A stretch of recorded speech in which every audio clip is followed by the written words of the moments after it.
Bonjour, maintenant que nous avons vu les mises en page que nous pouvons utiliser pour créer notre interface utilisateur, jetons un coup d'œil à d'autres commandes de l'interface utilisateur que nous pouvons ajouter à ces mises en page. Maintenant, JavaFX a une grande variété de contrôles et vous êtes déjà familier avec deux d'entre eux, à savoir les boutons et les labels. Nous allons donc commencer par ces deux-là, puis nous passerons à d'autres contrôles. Tout d'abord, ce que nous allons faire, c'est de créer un nouveau projet. Moi j'ai déjà créé une. Et une fois que vous avez créé cela, ce que nous allons faire, c'est apporter quelques modifications. Alors dans un premier temps, nous allons augmenter simplement la taille de notre scène. Je vais donc venir ici, dans les codes principaux, et où nous avons actuellement une taille de 320 par 240. Rendons cela beaucoup plus grand. On va mettre 800 x 500.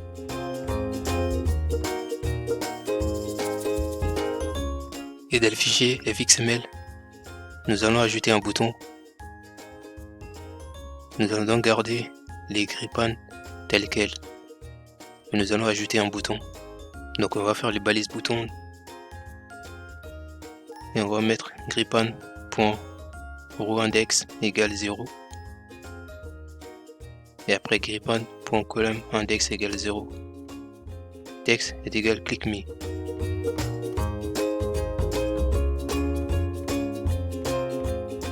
Maintenant, exécutons le programme.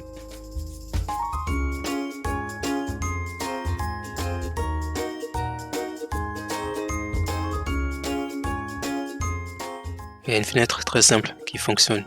Et évidemment, les boutons sont au milieu. Et si on clique dessus, pour le moment, rien ne se passe. Et la raison est que nous devons associer un événement. Nous examinerons les événements plus tard. Donc on ne va pas le faire maintenant. Parce que nous allons donc nous concentrer sur les contrôles. Les boutons peuvent aussi avoir une image, soit en plus du texte, soit seul. Java a un référentiel d'icônes, c'est assez vieux maintenant. Il ne devait pas être utilisé dans des vraies applications. Mais nous l'utilisons en fait pour nos applications car les icônes sont gratuites et nous avons la permission de les utiliser. Donc pour obtenir les packages d'icônes, je vais aller sur internet et je vais taper dans la barre des recherches Java Graphic Repository et on choisit le premier lien.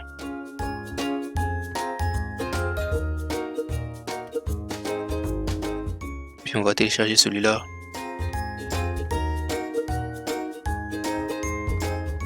Et après on les décompresse.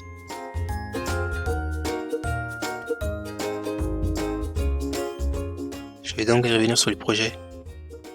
Et je vais mettre les dossiers qu'on a décompressés dans mon dossier.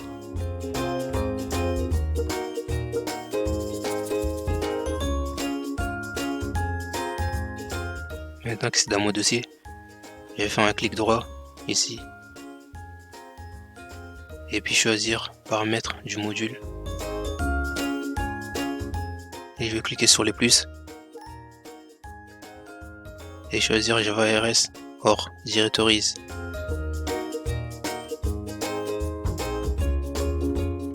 Et puis on va choisir le fichier qui est dans mon dossier.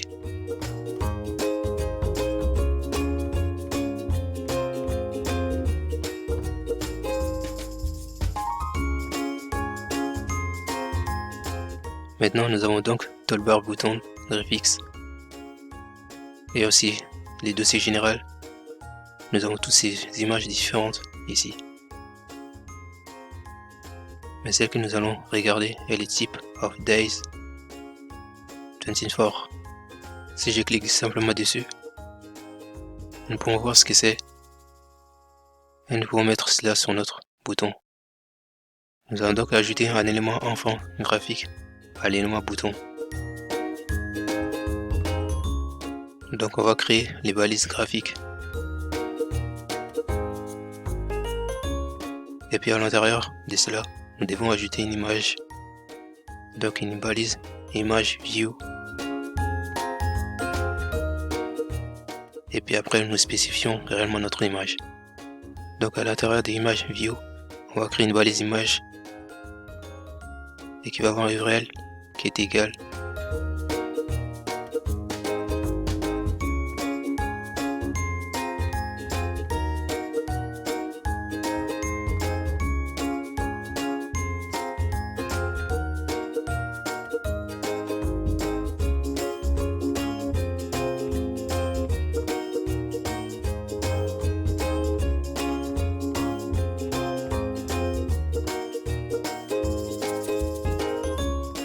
Maintenant, si nous l'exécutons,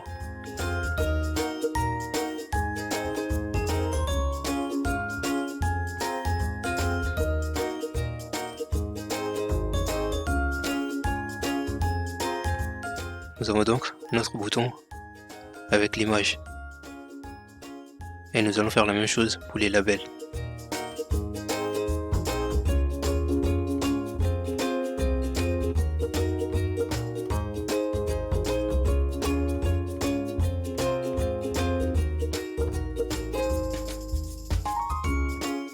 On va copier les graphiques du bouton et les coller dans les labels. Et puis on change juste les textes et l'image. Donc dans l'image, à la place des types of die, on va mettre information qui est ici. Donc on relance les programmes et vous pouvez voir que cela fonctionne bien. Nous avons notre label et aussi une image sur les côtés gauche. C'était tout pour cette vidéo. Dans la prochaine vidéo, nous allons voir les checkbox et les radio boutons. Allez, je vous dis à la prochaine.